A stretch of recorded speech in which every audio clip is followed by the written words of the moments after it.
Baby scientists! On a scale of 1 to 10, how hard would you say you work? When I was working as a mechanical engineer at Hewlett-Packard, I worked about 9 hours per day at the office.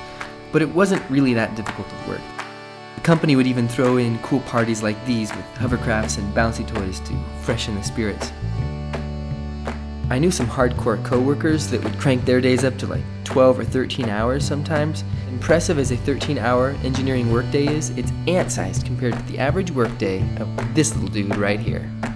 Your average worker ant works 19 hours per day, and when they sleep standing up. Chuck Norris doesn't even do that.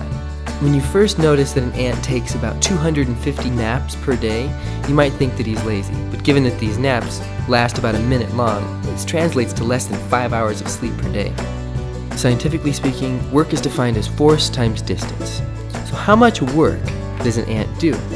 Well, photographic evidence like this shows ants lifting easily 100 times their weight. I mean, this little guy is lifting 100 times his weight, 500 milligrams, on an inverted, smooth surface. So assuming half of its 19-hour workday is spent carrying a load of 100 milligrams at a speed of 1 inch per second and ignoring the work needed to move his own body weight around, the average worker ant does 0.85 joules of work per day. That might not seem like much, and it isn't, but if you scale this up to human-sized proportions, it translates to 13.1 megajoules of work. That's the equivalent of carrying a 50-pound rock a distance of 36.6 miles. Even at a brisk 3 miles per hour, that's a 12.2-hour workday with no lunch, coffee, or bathroom breaks. So we know the ants aren't building beds, so what are they doing with all this work?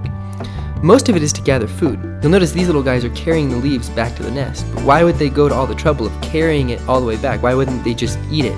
Well, the thing is, they don't eat the leaf directly. They use the leaf pieces back at their nest to grow a fungus. And this fungus is what they eat. So, the equivalent of carrying a 50-pound rock for 36.6 miles just to eat some fungus. Maybe your workday isn't so bad after all.